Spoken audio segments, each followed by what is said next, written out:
Assalamualaikum warahmatullahi wabarakatuh. Shalom, Om Swastiastu. nama budaya, salam kebajikan. Oke, selamat datang kembali di Bicara Astral. Ya, Sekarang kita udah masuk di episode ke-15. Masih sama gua Reza dan Aska. Sekarang 15. di episode 15 saatnya bacain baca cerita biasa. Setelah kemarin kita iseng-iseng, gak iseng-iseng, gimana Cak? Coba di penelusuran. Ya, jadi kemarin di episode sebelumnya Jo, yang episode 14 Ya. kita ngelakuin penelusuran ke salah satu hotel terbengkalai yang ada di Depok, Ya. Cimanggis daerah tepatnya. Cimanggis.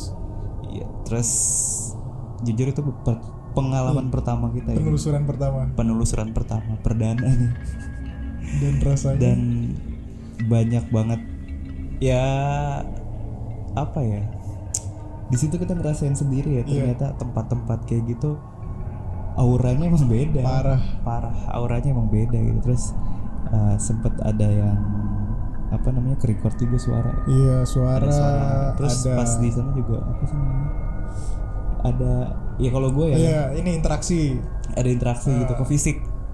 Lu gimana Jo ngerasainnya Jo? Kalau gue jujur aja kayak ngap gitu loh di situ, kayak penuh, bikin panas, bikin Padahal itu terbuka keringetan. ya? Iya, Iya kan? iya. Padahal itu bentuknya bukan Bukan bangunan lagi. bukan ruangan tertutup Iya. gitu ya.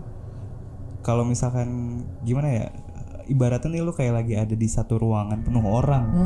Terus tuh nafas tuh kayak berebutan gitu. Jadi kayak susah, kayak sesak gitu. Parah, Padahal itu terbuka. parah banget sih. Terus ya akhirnya kita meyakini tempat Iya. seperti itu memang punya aura dan vibes yang beda ya. Gitu. Itu orang awam kalau ke situ pun nggak mesti punya Iya, kelebihan tertentu yang orang awam ke situ pun pasti bakal ngerasain hal yang kita rasain juga gitu. Iya. Jo. Ya udah, itu sekilas. Iya. Nah, nanti nextnya bakalan ada tempat-tempat lain yang kita datengin juga, masih dalam rangkaian horror city series ya. Jadi di Depok masih ada beberapa tempat lagi yang memang kita mau datengin sebelum nanti kita move ke kota yang lain. Wih, seru banget. Iya, jadi tungguin aja penelusuran kita dan juga cerita-cerita yang bakal kita bacain di Bicara Astral. Oke.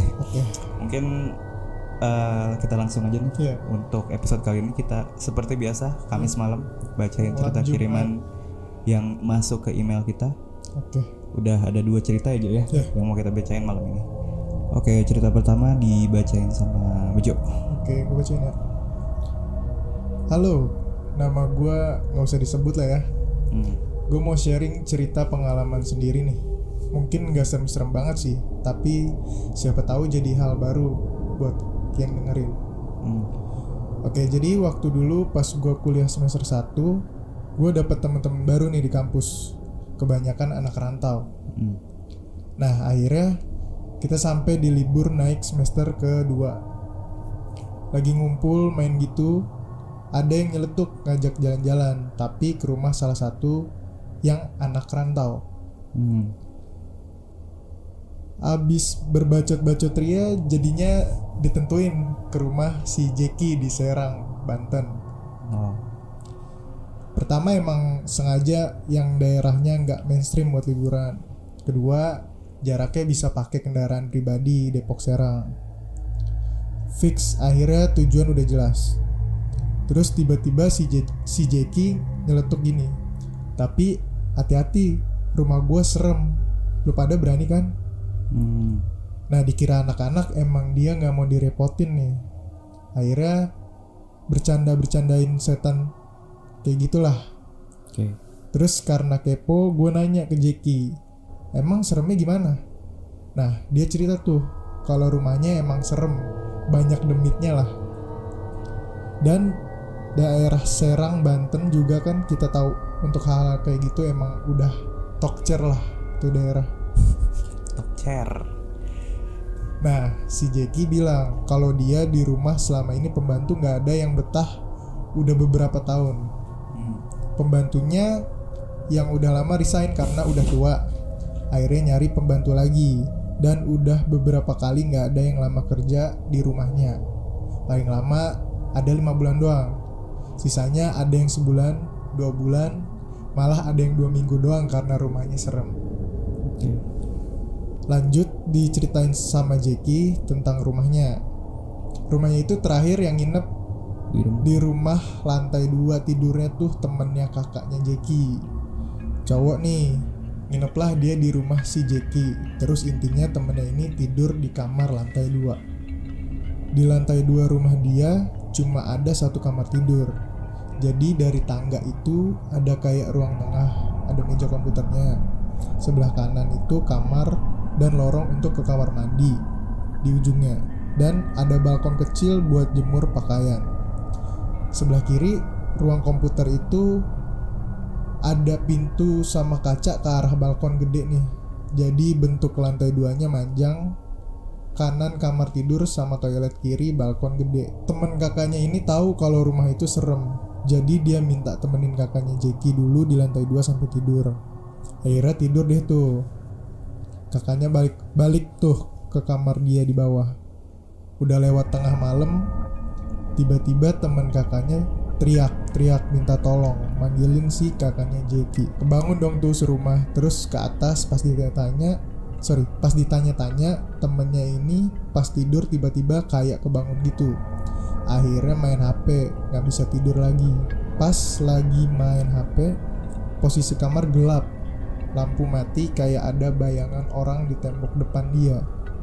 Pas diperhatiin lagi, bayangannya makin besar. Pas nyentuh atap, bayangannya kayak keluar perlahan dari tembok, kayak film The Ring yang keluar dari TV tuh. Akhirnya agak ngedown, plus sekut juga nih kita, tapi tetap gas berangkat besoknya. Oke, skip.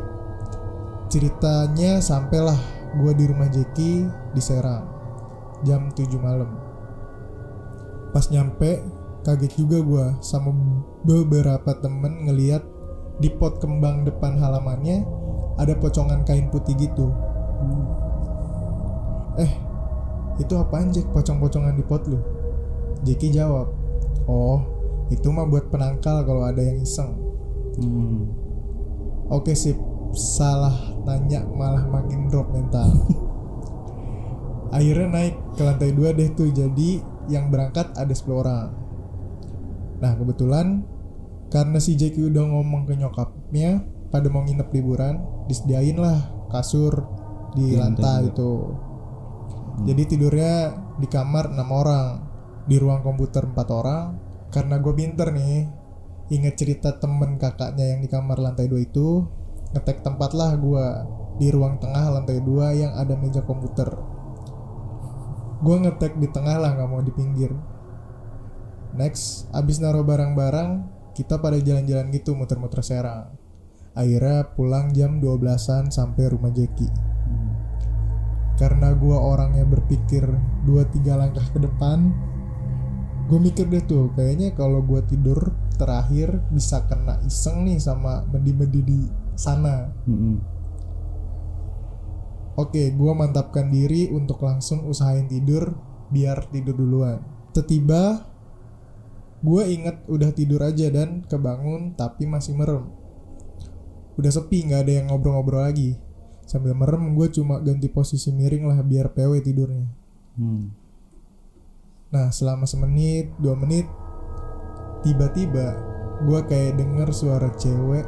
Suaranya jauh lagi, senandung kayak senandung nidurin anak itu. Nadanya ngayun-ngayun. Wow, auto keringet dingin tuh gue. Sebenarnya kanan kiri gue ada teman gue, tapi buat melek gue takut banget tuh di situ. Soalnya katanya kalau suara kuntinya jauh tapi jelas, itu dia nggak jauh dari lu. Gue merem doang, nutupin kepala pakai bantal. Akhirnya gue pelan-pelan miringin badan ke kanan ke temen gue, sebut aja namanya si Bodat nih. Gue colek-colek si Bodat, bener-bener nggak gerak tuh. Akhirnya sampai gue cubit-cubitin biar dia bangun. Dia cuma ngedumel sakit, terus nutup pala pakai guling, tidur lagi si bodat bisa-bisanya. Akhirnya gue nikmatin tuh senandung cewek lama banget rasanya, kayak 15 menitan deh kalau perasaan gue mah. Suara cewek belum selesai, tiba-tiba dari balik pintu balkon gede itu ada suara juga. Itu pintu balkon ke gue jaraknya paling cuma 3-4 meter. Itu jelas suaranya dari balik pintu kayak teriak ngarah ke dalam. Nah suaranya itu sumpah gak pernah gue denger suara kayak gitu seumur umur di TV, di film sekalipun gak. Kayak suara ngomong kata peo, peo, peo. Beberapa kali itu jelas kayak suara orang bindeng deh, kayak suara burung hantu gitu tapi nyebut peo. Itu gue denger bareng suara senandung masih ada juga. Gue baca deh tuh doa-doa yang gue tahu, paling Al-Fatihah sama surat-surat pendek deh kalau nggak salah. Gak ngaruh bro, dasarnya gue jarang sholat kali ya. Selang 10 menitan gue denger suara itu 2 medi. Pas banget azan subuh Allahu Akbar pertama kedengeran. Pas Allahu Akbar kedua bener-bener itu 2 suara hilang barengan gitu aja. Akhirnya gue berani tuh, gue teriak aja bangun kanan kiri gue. Abis itu akhirnya bangun semua, ditanyalah sama yang lain. Ya udah gue ceritain langsung. Detik itu di tempat itu udah amat kalau setan denger. Nah abis gue cerita, ternyata semuanya detail tuh. Si Jeki bilang untung aja si bodat nggak bangun tuh. Kalau bangun mungkin jadi berani lu berdua buat nyari tahu suara peo. Kalau lu nyari tahu terus ngelihat sumbernya itu dari pocong. Pocong lagi. Nah kata dia pocong di sana orang ilmu yang gagal. Dia mancing pakai suara gitu, yang suara aneh gitu biar disamperin. Nah terus kalau kita ngeliat dia bisa ngeludahin ke yang nyamperin. Bisa bikin sakit gitulah, bisa gila, stres, pokoknya balak doang deh tuh kalau nyamperin suara peo di daerah dia itu.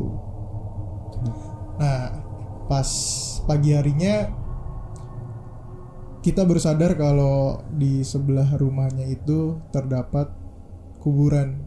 Wow. Nah oke, kayaknya sekian buat ceritanya. Thank you. Serang. Di daerah Serang, Banten.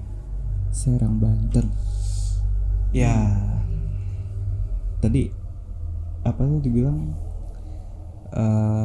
suara ya? Dengar suara kan? Dengar suara. Suara nyinden cewek sama suara peo. Yang dia sendiri nggak pernah denger suara. Gue baru denger juga tuh ada hantu bunyinya peo. Ya, makanya gue juga. Ya mungkin karena emang daerah Serang kan tadi kayak yang dia bilang pas dia datang di rumah si Jeki itu di tanamannya banyak pocong-pocongan katanya buat nangkal. Oke, tapi make sense sih maksudnya ya daerah sana gitu kan, daerah rahasia umum ya maksudnya di Serang sendiri magis tuh kuat banget gitu kan. Terus yang orang pada nyari ilmu, terus orang yang ngelakuin ritual-ritual tertentu buat jagain rumahnya. Karena mungkin kalau di sana ini kali ya Pak, nggak suka nih sama orang nih, mainnya langsung kayak gitu, kayak ngadu malah ya. Iya, ngadu ilmu ya, adu-aduan gitu. Makanya setiap rumah tuh kayak dipakein penangkal. Tadi kan dibilang kayak pocong-pocongan. Iya, pocong-pocongan. Gitu. Nah terus ya otomatis kalau naruh-naruh kayak gitu kan berarti naruh makhluk juga kan di rumah itu. Iya pasti lah kan? Pasti naruh makhluk juga, terus ngundang makhluk yang kayak gitu-gitu juga luar buat datang. Nah terus yang tadi dibilang yang pocong peo itu itu penjelasannya Iya, ternyata, pocong yang apa? Oh, ini orang yang ilmu tapi kayak, Gagal. gagal. Iya, jadi mati meninggal Meninggal. karena ilmu. Hmm. Terus pas udah jadi hantu lah ya, jadi setan tuh jadi pocong yang bunyinya peo. Peo. Gitu. Ya mungkin ada yang pernah yang Iya. punya pengalaman serupa ketemu dengan pocong yang bunyinya Iya. peo. Mungkin ada yang pernah. Lucu sih, tapi aduh serem sih sebenarnya. Iya. Terus Cuma- juga yang di awal tuh teman kakaknya nginep apa makhluk astralnya keluar dari tembok. bayangan keluar dari tembok. Iya, Wah. kayak film The Ring ya, Iya. yang keluar dari TV tentunya. Wah, nggak bayang sih gua. Terus ternyata rumah dekat kuburan juga. Baru Baru sadar sadar pas pagi-pagi. pagi-paginya. Serang sih. Serang. Ya gitulah emang kalau daerah Serang masih kali sampai sekarang ya. Iya, kayak klinik gitu kayak. Iya, emang kayak mungkin selain kepercayaan juga budaya. Iya sih.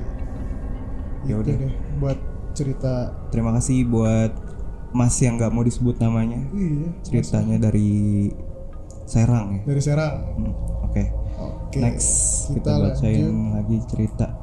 Nah, ini cerita berikutnya ini lanjutan dari cerita yang sebelumnya dikirim ke kita nih dari Bang Toyeng. Oh, Bang Toyeng. Iya. Tapi ini cerita versi dari si temennya Oh, si Tile. Oh iya, Iya. yang Kan jadi dia cerita tentang ada satu rumah rumah angker di kompleknya dia nih. Nah, si Tile ini pernah tinggal di rumah angker itu. Oh. Jadi Tile menceritakan versi. Iya, versi dia selama dia tinggal di rumah itu gangguannya apa aja. Oke, sekarang kita masuk cerita yang kedua. Oke. Gimana, Cak? Nih. Dear teman-teman podcast Bicara Astral, gue ada sedikit cerita tentang rumah yang pernah gue tempatin yang katanya angker. Berikut adalah beberapa potongan cerita. Oke. Berikut. Oh ya, sebelumnya perkenalkan dulu, nama gue Muhammad Salman Alfaris. Waktu tinggal di komplek itu teman-teman gue selalu manggil gue Tile. Iya. Saat ini usia gue 31 tahun dan gue kerja di perusahaan swasta. Oke. Banget, Bos. Sebenarnya cerita gue dan rumah itu banyak suka dan dukanya, tapi bikin kangen. Sampai saat ini juga kalau gue tidur, Sampai saat ini juga gue kalau tidur selalu mimpi seperti masih tinggal di sana. Keluarga gue tinggal di sana sejak tahun 1993 sampai tahun 2003. Kurang lebih 10 tahun lah. Dulu gue diceritain sama nyokap, katanya almarhum bokap gue selalu tinggalin rumah yang udah kosong bertahun-tahun, dan menurut orang sekitar gak ada yang berani tinggal di rumah itu. Wah. Tapi dengan gagahnya almarhum bokap gue tinggallah di rumah itu. Awalnya rumah itu kata nyokap kumuh dan dekil, tapi dalam sekejap dibagusin sama bokap gue. Tapi dalam sekejap dibagusin sama bokap gue menjadi layak huni dan enak untuk ditinggali. Sebelumnya juga pernah ada cerita di rumah itu ada orang bunuh diri di ruang keluarga dengan memakai jas. Kata warga sekitar sih begitu. Tapi namanya bokap gue mana takut sama hal-hal kayak gitu. Karena mindset bokap gue, setan gak bisa ngebunuh manusia. Kalaupun bisa, ya dari dulu manusia udah pada punah.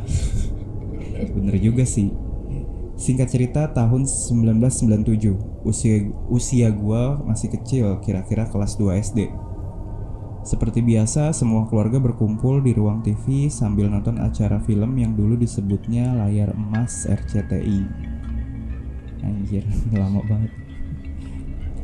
Tapi setiap jam 9 malam selalu ada Dunia Dalam Berita TVRI yang bikin semua menjadi ngantuk dan bete kalau ada acara berita tersebut. Nah, kebetulan kakak gue yang nomor 4, dia pamit untuk izin tidur duluan. Dia bilang, "Wati tidur duluan ya." Nah, sontak almarhum bokap bilang, "Ya udah, jangan lupa sholat dulu sebelum tidur." Berhubung waktu itu kakak gue lagi halangan ceritanya, jadi dia bilang lagi nggak sholat, Pak.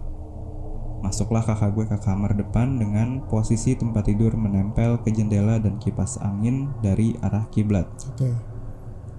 Kakak gue ini dia bukannya tidur, tapi seperti orang antara tidur atau enggak. Pada saat itu kakak gue liatin ke arah jendela yang ada hordeng sambil bergoyang karena kena kipas angin. Tapi kakak gue jadi berpikir, kok hordengnya seperti ada yang geser ya? Lalu muncullah sosok makhluk yang berupa hanya kepala saja tiba-tiba ada di balik hordeng yang kegeser sendiri itu. Kakak gue awalnya gak takut. Dia sempat berpikir jendela dikunci tapi kok bisa masuk. Gak lama kemudian kakak gue teriak minta tolong ke bokap sambil bilang, "Bapak, bapak," dengan suara yang berat. Akhirnya bokap gue datang dan masuk ke kamar lihat anaknya udah pucet dan keringat dingin. Tapi ketika bokap gue datang, jendela hordeng normal semua seperti tidak ada kejadian. Lalu kakak gue ceritalah sama bokap. Dia lihat sosok makhluk kepala itu yang akhirnya setiap malam keluarga selalu sholat berjamaah setiap waktu dan sholat tahajud. Dan ini dilakukan di setiap ruangan di rumah gue. Mulai dari dekat dapur, ruang keluarga, kamar depan, kamar tengah, dan kamar utama. Pernah ada kejadian waktu mau sholat maghrib, kakak gue yang cowok lagi azan di depan kamar. Tiba-tiba dari loteng seperti terdengar suara jatuhan pasir yang kena langit-langit rumah. Deres banget suaranya. Itu pun gue denger dan gue pun juga denger dan semua kakak dan nyokap gue juga denger. Sepertinya makhluk di rumah tersebut tidak berkenan kalau rumah itu ditinggali oleh keluarga gue. Pokoknya selama tinggal di sana hawanya beda kalau menjelang malam.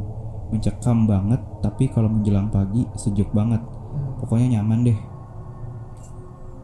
Pernah gue diceritain sama nyokap, dia dapat cerita dari almarhum bokap gue yang bilang di rumah ini banyak yang jaga, mulai dari aki-aki jubah putih, setan pakai jas tapi nggak ada kepala yang berjalan dari kamar tengah ke arah wastafel tengah. Tapi bokap pesen jangan bilang ke anak-anak, takutnya nanti pada nggak betah. Kalau nyokap gue pernah ada pengalaman ketika waktu lagi nyuci siang-siang. Semua udah pada pergi kerja dan sekolah. Nyokap tinggal sendiri di rumah waktu itu. Pas lagi nyuci, tiba-tiba muncul asap rokok dari gudang seperti ada yang ngerokok. Nyokap gue penasaran dan akhirnya nyamperinlah ke gudang yang letaknya di belakang dapur dekat tangga. Ternyata benar, ada sosok makhluk kakek-kakek lagi ngerokok berbaju putih. Sontak nyokap gue menghentikan aktivitasnya karena was-was. Dan itu selalu berlangsung setiap hari kalau mau nyuci baju. Sampai akhirnya nyokap gue gak takut lagi karena udah jadi biasa. Kemudian ada kejadian yang paling misteri banget adalah munculnya darah segar dari kamar mandi tengah berjalan terus sampai ke ruang tengah dan berakhir di kamar almarhum bokap. Ini kejadiannya pada saat bulan puasa yang dimana semua keponakan dan kakak gue pada nginep. Kebetulan hari itu adalah hari terakhir bulan puasa dan malamnya ada takbiran. Semua anggota keluarga gue berkumpul di ruang tengah sambil ngobrol dan nonton TV. Sekitar pukul 4 sore setelah asar, tiba-tiba ada bercak darah segar seperti darah manusia yang habis kepotong. Darah itu muncul misterius tiba-tiba ada di taplak kaki yang berlumuran darah dari kamar mandi tengah, kemudian berhenti di ruang tengah dan menetes banyak seperti membuat becekan darah. Genangan maksudnya. Lalu darah tersebut berjalan kembali ke kamar almarhum bokap. Kemudian bokap gue bilang, siapa yang lagi halangan? Sontak kakak gue pada bilang, gak ada pak. Terus ini darah siapa? Semua anggota keluarga diperiksa apakah ada yang berdarah, ternyata gak ada. Lalu abang gue yang cowok disuruh lap darah itu sambil baca ayat kursi. Dan kata abang gue, darah itu amis banget. Dan ini merupakan kejadian yang paling aneh menurut gue, karena semua anggota keluarga gue melihat dan menyaksikan kejadian itu. jalan komplek itu, khususnya gang di rumah gue, kalau udah jam 7 malam gak ada yang berani lewat. Pernah dulu tukang bakso lewat depan rumah gue, tapi deket tiang listrik sebelah kanan dia ngelihat sosok makhluk yang katanya seperti pocong. Aduh. Pernah juga tetangga gue yang sebelah kanan dulu dikenal dengan nama Mama Iksan. Dia pernah cerita sama nyokap gue, jadi setiap rumah di daerah situ memiliki balkon jemuran di atas. Nah, Mama Iksan ini sering sekali benerin antena malam-malam ke atas karena beliau sekeluarga fans berat MU. Waktu seketika dia naiklah ke atas balkon jemuran rumah untuk memperbaiki antena. Lalu dia menengok ke arah balkon rumah gue dan tanpa sengaja dia lihat makhluk yang lagi berdiri di dekat toren air rumah gue yang sosoknya seperti pocong. Lagi-lagi. Lalu Mama Iksan lari selari-larinya turun ke bawah. Tapi pas diceritain sama beliau ke nyokap, respon nyokap biasa aja. Mungkin nyokap gue udah sering kali ya lihat makhluk itu. Tapi jujur, setelah bokap meninggal pada tanggal 9 September 2003, rumah itu kembali mencekam, yang dimana kejadian-kejadian aneh sering bermunculan. Seperti kacang ditoples yang habis dengan sendirinya, padahal ditutup rapat. Lalu seperti ada orang ngegelindingin kelereng di genteng setiap malam, terus bercak darah yang muncul lagi. Dan akhirnya kakak gue ngajak semua untuk pindah ke Depok. Dan rumah itu sekarang sudah dijual ke orang, tapi nggak tahu ditempatin atau enggak karena udah lama sekali gue nggak kesana. Tapi kalau misalkan ada rezeki, gue pengen beli lagi rumah itu. Gitu ceritanya. Sekian dari cerita versi Bang Tile. Bang Tile. Oh, jadi itu cerita zaman dulu ya pas Bang Tile Cerita selama dia tinggal di rumah. Iya. Itu kurang lebih 10 tahun tadi dibilang. kan, jadi awalnya kosong terus ditempatin sama keluarga Bang Tile, kosong lagi baru Ditempatin ceritanya sama orang baru. Nah, ceritanya nyambung sama yang cerita Bang Toyengnya. Iya, Bang Toyeng. Tapi berarti rumah itu emang udah angker dari sebelum ditinggali sama keluarganya keluarga Tile Bang ini. Tile. Nah, Cuma bokapnya kayak bokapnya selon.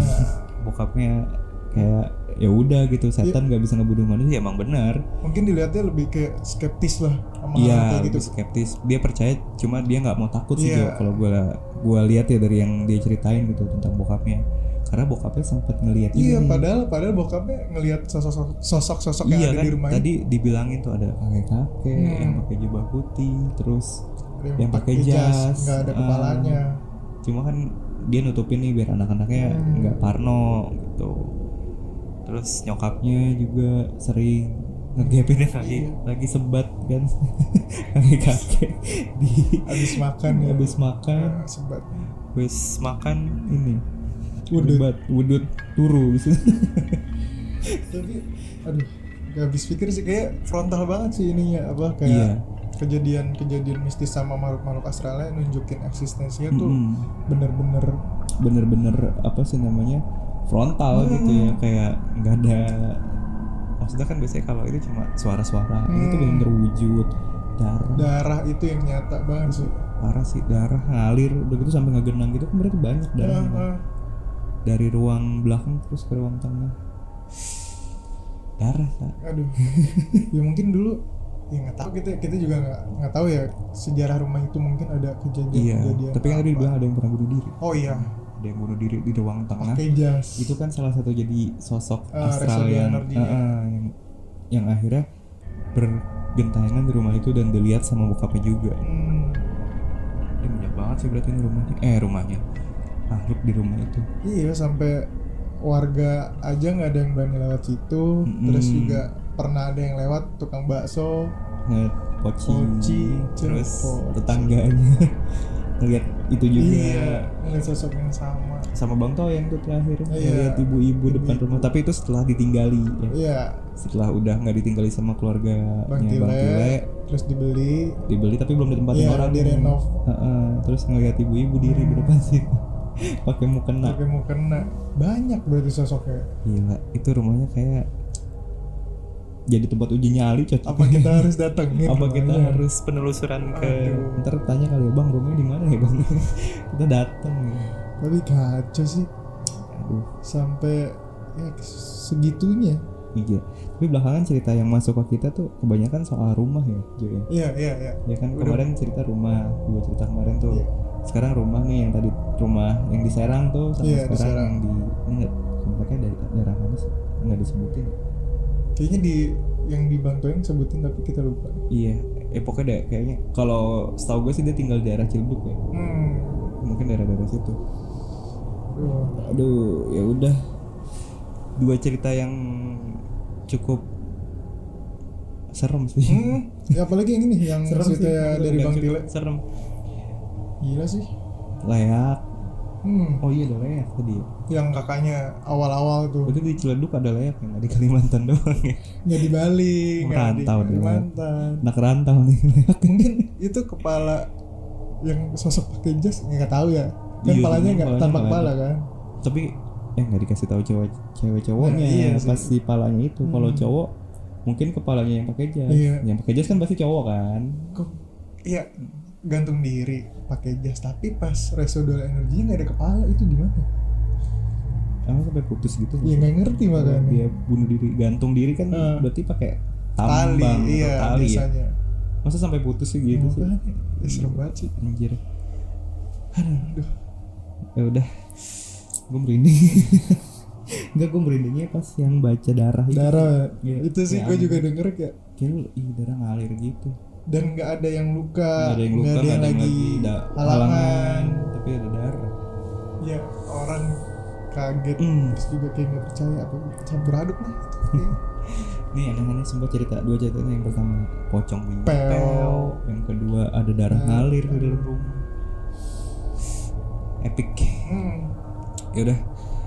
Mungkin sekian untuk episode kali ini aja. Iya. Episode 15. Dua cerita yang tadi udah kita bacain.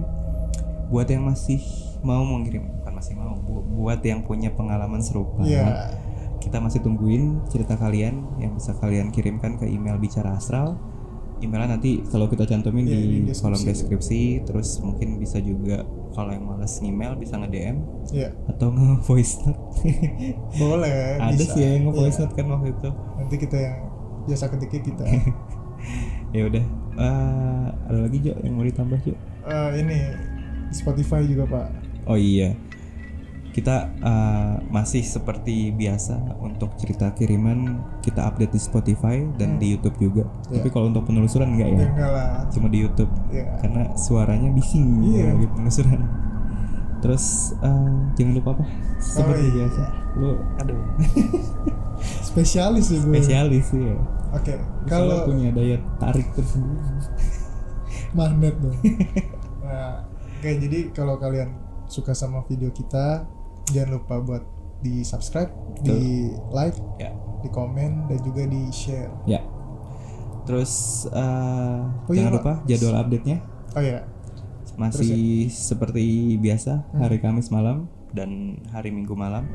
Kalau yang hari Kamis malam kita bacain cerita yang masuk dari email, dan kalau hari Minggu entah kita mau bahas sesuatu yang tematik atau kita melakukan penelusuran.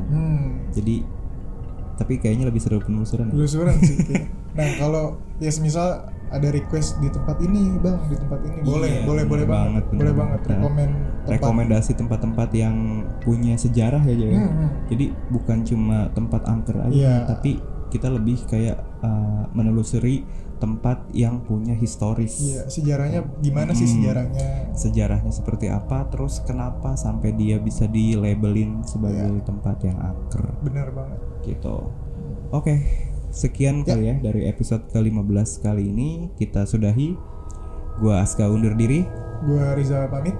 Wassalamualaikum warahmatullahi wabarakatuh. Salam bicara astral.